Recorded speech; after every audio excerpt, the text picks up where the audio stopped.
વાવથરાદ જિલ્લાના થરાદ તાલુકાના ટરવા ગામની સીમમાંથી એસઓજી વાવથરાદની ટીમે 2,38,746ની કિંમતનો વિદેશી દારૂ અને બિયરનો જથ્થો ઝડપી પાડ્યો છે।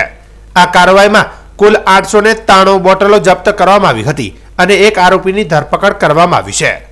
પોલીસ મહાનિરીક્ષક ચિરાગ કોરોડિયા, સરહદી રેન્જ કચ્છ ભુજ અને વાવથરાદ જિલ્લા પોલીસ અધિક્ષક ચિંતન તેરૈયાએ જિલ્લામાં દારૂ અને જુગારની પ્રવૃત્તિઓ નાબૂદ કરવા કડક અમલવારીની સૂચનાઓ આપી હતી। આ સૂચનાના આધારે એસઓજી શાખાના ઇન્ચાર્જ પોલીસ ઇન્સ્પેક્ટર આર.એસ. દેસાઈ અને તેમના સ્ટાફના માણસો પેટ્રોલિંગમાં હતા। તે દરમિયાન તેમને મળેલી ચોક્કસ બાતમીના આધારે ટરવા તાલુકો લાખણીના રહેવાસી પ્રિન્સકુમાર હમીરજી ઠાકોરના ખેતરમાં આવેલા રહેણાંક મકાનમાં દરોડો પાડ્યો હતો।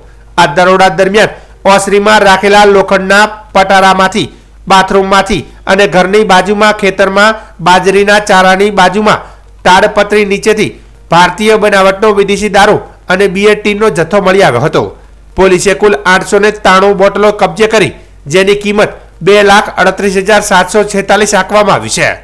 આરોપી પ્રિન્સકુમાર હમીરજી ઠાકોર વિરુદ્ધ પ્રોહિબિશન એક્ટ હેઠળ થરાદ પોલીસ સ્ટેશનમાં કાયદેસરની કાર્યવાહી હાથ ધરવામાં આવી છે।